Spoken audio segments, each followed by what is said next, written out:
I would like to thank Mr. Tulsi Raj, Ms. Usha Kim, Ms. Divya, and Mr. Arun for giving us this opportunity to share with you the classroom strategies that we follow here with us in our AOP program. And I hope this will be useful for others also and will be able to replicate. Namaste once again. I'm Sunita Arora from Dr. Shroff Charity Eye Hospital. As mentioned that we take over, we do allied ophthalmic paramedic program here from last 2014.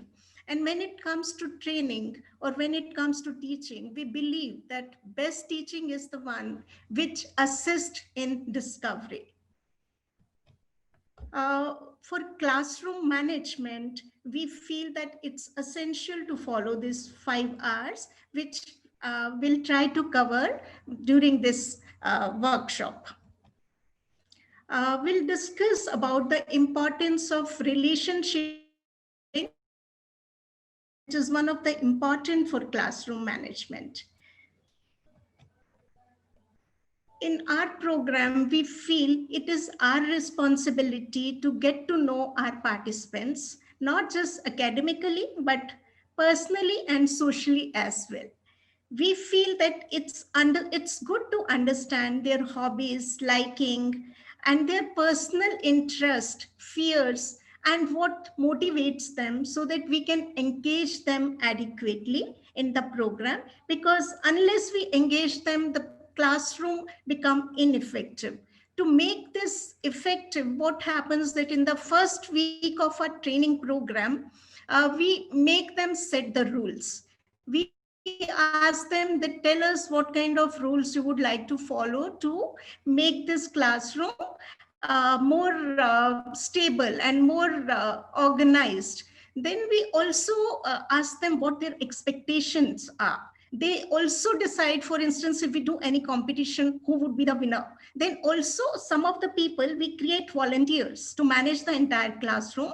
Some of them become reporters, other become timekeepers, some of them become care team. So we try to have them because we feel the major piece of classroom management is to engage them so that they feel motivated to learn more.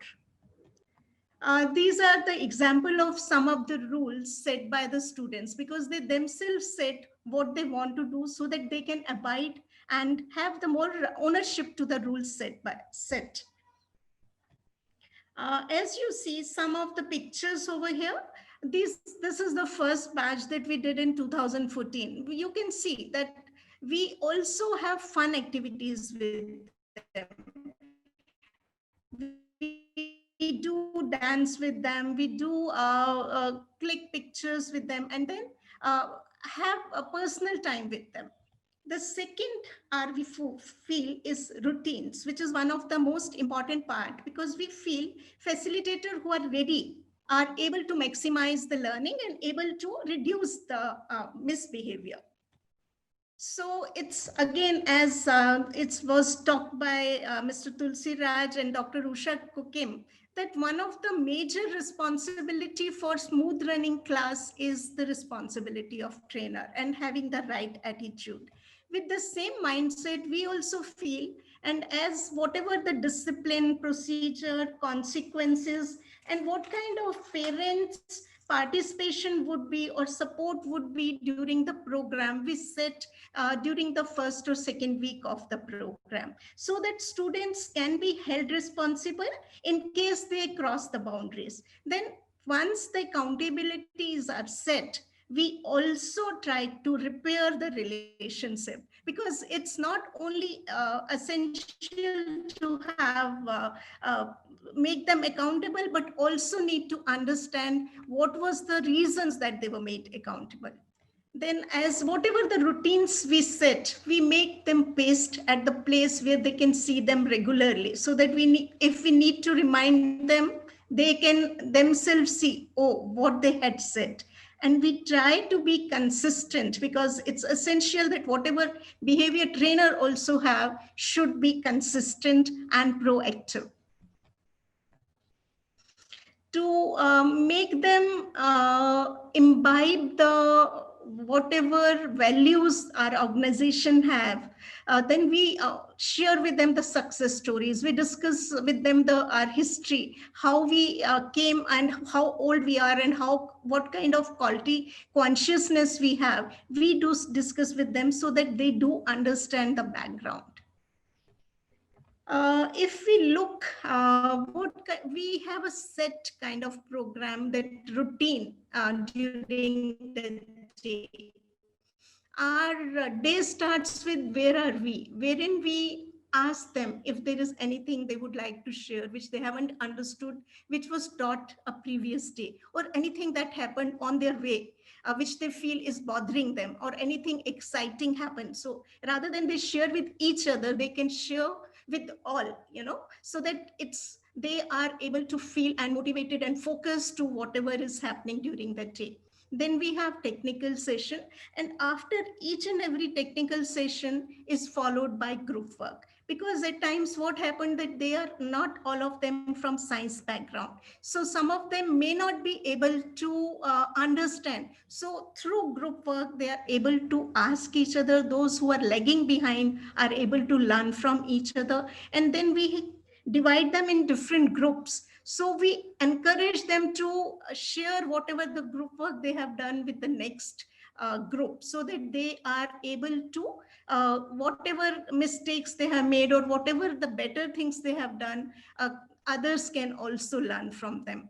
Then in the second half we have more of a activity oriented, in which either we have computer class, or basic English class, or something to do with life skill education, or sometime we have a discussion on social issues. Then by end of the day, what we do, we also reflect what we learned during the day, so that it's not that once they are hearing the new concept, but this concepts are repeated again to reinforce the learning. Then we also encourage them to bring back one individual sheet of learning of the previous day. So this way we try to keep a full kind of circle, and each topic is kind of rehearsed 5 and 6 times, so that help them understand and learn and remember, rather than going and worrying about it, that how they will learn new concepts. So we try to make this as part of entire package when we do the foundation course. In a class, it happens then when the group of students are sitting together, they tend to chit chat with other. So have their attention. I usually do, rather than pointing at one of the person, I totally say hi, so that they can get back and say hello. So I need not to say you are not paying attention or pay attention. Just by saying hi, they say hello, or if I say hello, they say hi. So this way we are able to have other whatever those who are a little disoriented come back and become focused. So we feel the number one problem in classroom is not discipline, it's lack of procedure. If we have proper procedures and routine in place, I think it's become better and easier to manage a class. Thirdly, we feel that it's very important to have create a physical environment which is conducive for learning, so that they feel safe, they feel happy to be there. And we try to take care that it's well ventilated, there is a air, there is a water facility available, there is a proper seating arrangement. And what we do, one thing, that for instance we have a kind of cluster classroom where people sit in small groups around the table. So we keep on changing this entire after a week, so that each girl get a chance to sit with other girls also. So this way they are able to learn from many people rather than only sticking with one friend. So this make them learn from others and more people. So at times we encourage to step out of the classroom because we feel that, as rightly was discussed some time ago, that it's important to have multiple methods to teach them. So coming out of the room help us to do that. So another thing I feel is important, which is relevance of the topic. As Tulsi sir was saying, whatever we discuss should be related to the application of the uh, application part is important, and it should be related to the patient care. So whatever, because what happens that when we get a bunch of students with us, each and everyone has different capabilities. So it's very important that we keep each and everyone engaged, because we know that one size does not fit all. So we need to adapt, we need to adjust, and we have to back up those who are a bit slow. And we also need to have extra kind of activities for those who are more active, so that they also shouldn't feel bored. So these kind of things need to be incorporated during class to keep everyone engaged and to have less distractions and misbehaviors. And we also try to have more of case studies where they have to think deep, need to answer, feel if they were the person, what they would have done. So this make them reflect. It's not we only teach them, we make them think so that they can find their own answers. Then nothing can be retained well unless it is reinforced. So we follow three steps approach. One is, first of all, emphasis is given more on explaining the things rather than only telling them do this. Try to explain why it is to be done.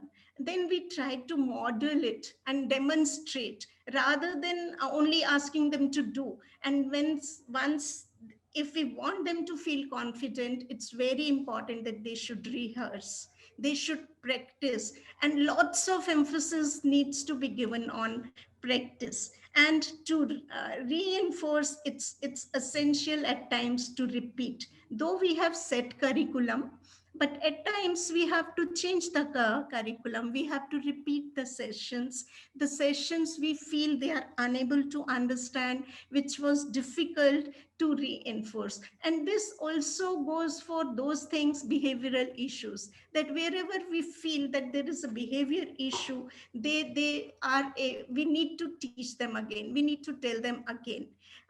And also we have entry and exit slips, as we were saying, that we follow where are we sessions where they can bring whatever they feel that they were not able to understand. And end of the day also we do ask them, there is anything what they have learned, how will they apply it, what are the things or apprehensions they have, or if they still have any query, think over it. This kind of things, by end of the day we ask them. And we also try to have key messages from each session, so that they know that from this session these are the 5 most important things they should always remember. So these kind of things we incorporate. And to reinforce, it's very essential, we feel that they need to be encouraged if they have done well. And whatever they do, we incorporate lots of working on chart papers, working on paper what they have learned, making drawings. Even at times we do some drawing competition, sometimes slogan competition, and whatever we do, we keep on displaying it on the wall so that they feel good. And whenever someone come from outside and appreciates it, so it boosts their I feel their self-esteem. So if there is any problem, any misbehavior or anything, we believe in early intervention, so that it should not be delayed. And if we see that see any minimal progress, we celebrate them, we congratulate them, we tell them, yeah, you have done this part better, you can do better.